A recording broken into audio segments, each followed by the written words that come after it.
Amazing peanut butter cheesecake recipe. Hey, I'm Kawaii. And today, we're making an amazing peanut butter cheesecake.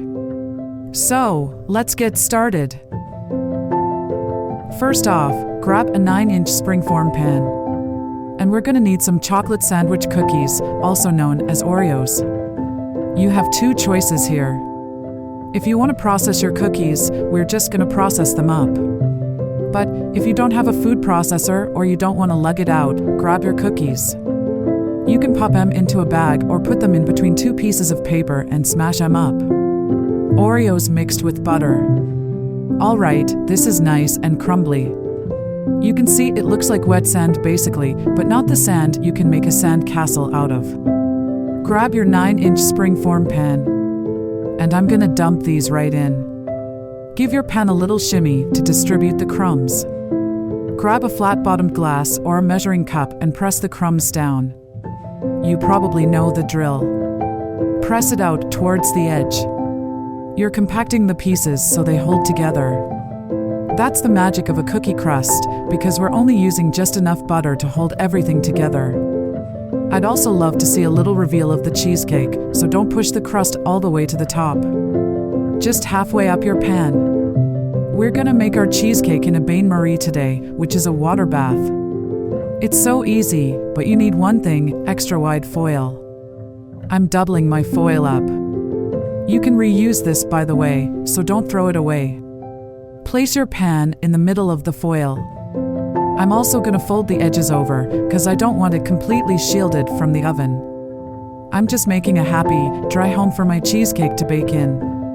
You want to do this before you put the filling in, because the filling is going to go towards the top and it'll start falling out and you'll be really unhappy. Give your cheesecake a hug. And this goes into the fridge for about half an hour. While our crust is chilling and our oven's heating, we're going to make this delicious creamy peanut butter filling. I need 4 8-ounce blocks of cream cheese. That's 226 grams times 4. A half a cup of sour cream. Adding sour cream just really improves the texture of your cheesecake, gives you a nice depth of flavor with that tang. And it's just too dense if you're using all cream cheese. We're gonna cream this up right now. Just mix it on medium until it is thoroughly combined. You don't want any lumps here. And I will point out that my cream cheese was on the warmer side of room temperature. You can microwave it on low power for a few seconds or pop it into a nice, warm, cozy place to warm up. I'm gonna let this run on medium-low for about 3 minutes. I really want to get that cream cheese and sour cream well combined before we go on to the next step. While that's mixing up, I'm gonna fill my kettle up. I want about 8 cups of boiling water for my water bath. So, this can get started and just be heating on low while we make our filling. When you're making a cheesecake, the goal is for it to be creamy and amazing, and one of the ways we do that is a lower temperature and also having no air bubbles in the cheesecake or as few air bubbles as possible. If it's filled with air, it can change the texture, it changes the way it bakes, and it can crack because the air expands the oven. So, we're mixing this on medium-low for a long time instead of on high for a short time. And while it does, grab a scale or a measuring cup because we're gonna get our peanut butter ready. I'll point out that I'm not using a natural peanut butter. This is a processed peanut butter, so it has some emulsifying agents, it has some sugar, and it has some salt. That makes it delicious and creamy. If you want to use a natural peanut butter, the kind you have to stir together, I would add in maybe 1/2 to 2/3 of a teaspoon of salt to have that nice salty balance. And I would probably add in maybe 3 more tablespoons of sugar. Okay, we're gonna mix this up again on medium-low until it is nice and creamy. And yes, you will be scraping the bowl down because you want a homogeneous, beautiful mixture with no streaks. This smells so good, but there's a problem. Peanut butter on the inside, pure white on the outside. Scrape that bowl down. We want it all mixed together nicely. I'm letting that mix on medium-low, and while it does, I'm gonna crack my 4 eggs and make sure there are no shells. Room temperature, of course. Usually, I add my eggs in one at a time, waiting for the first to mix. But today, just gonna give this a really light beat to break the yolks up, and we'll pour it in a little bit at a time. There's nothing wrong with giving your batter a head start. So add some of the eggs, let it mix for a while, add a little bit more. The eggs here are adding a little bit of richness, of course, but also giving the cake structure so it holds together. There's no flour in this, so it's just gonna let everything set up really nicely in the bake. Let that incorporate for just a few seconds, and then we're gonna add in 2/3 of a cup, or 160 milliliters, of heavy whipping cream. This cake is gonna barely hold together after baking, meaning it's gonna melt in your mouth. It's not like a brick of cream cheese you're eating. It's gonna be light and fluffy with delicious peanut butter, chocolate vibes all over. And I'm also adding in 1 teaspoon of vanilla. A little bit goes a long way in just making a beautiful, aromatic, delicious cheesecake. The annoying thing is, because this isn't a pure white cheesecake, you're gonna see the lumps of cream cheese when you cut it. And it's also gonna have a different mouthfeel. Take that off heat, grab that crust out. You can see it's nice and chilled. And honestly, if it's been 20 minutes, that's gonna be fine too. I say half an hour, but 20 minutes will work too. Pour that luscious peanut butter filling right into your chilled crust. I'm placing it into a roasting dish. Now, shimmy, shimmy, shimmy. You do want to level the top, so just grab a little spatula and smooth that out so there's no ridges around. Those could burn. And also, we'll be topping this with more deliciousness later, and you want a nice base.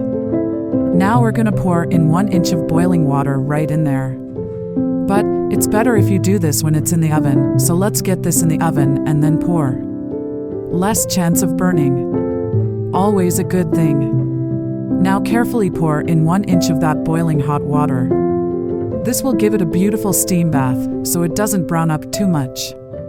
And it's also going to let it bake really evenly. Your cheesecake's done when the center gently jiggles like jello when shaken softly.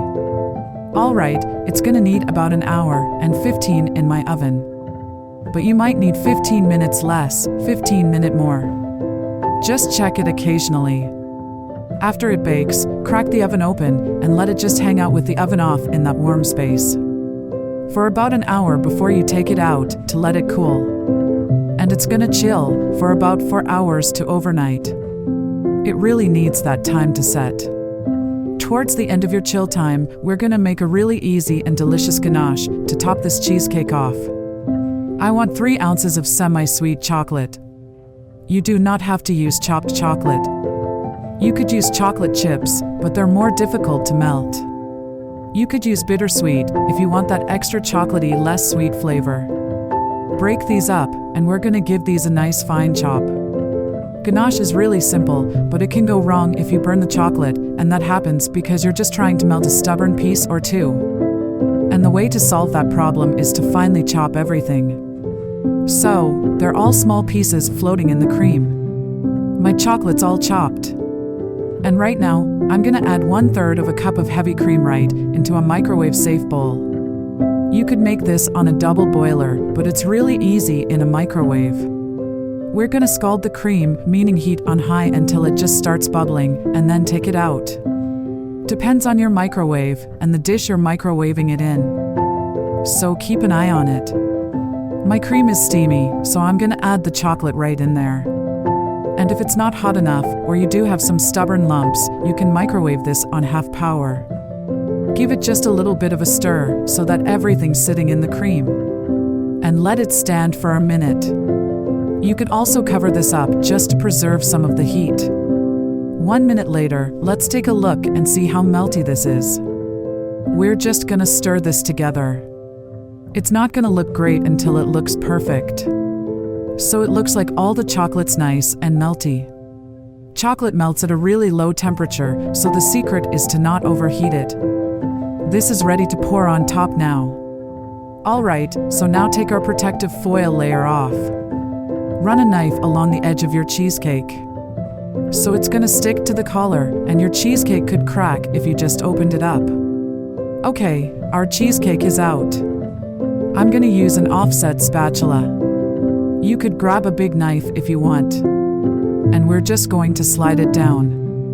it tends to be just a little bit stuck. And instead of tearing anything, if you run a knife along the bottom, it should work out just fine. Slide it off. That was the tricky part. Now, we're just gonna pour the chocolate ganache all over the top. The key is just to scatter these on top. Don't try and make anything look perfect. It's just a smattering of broken peanut butter cups.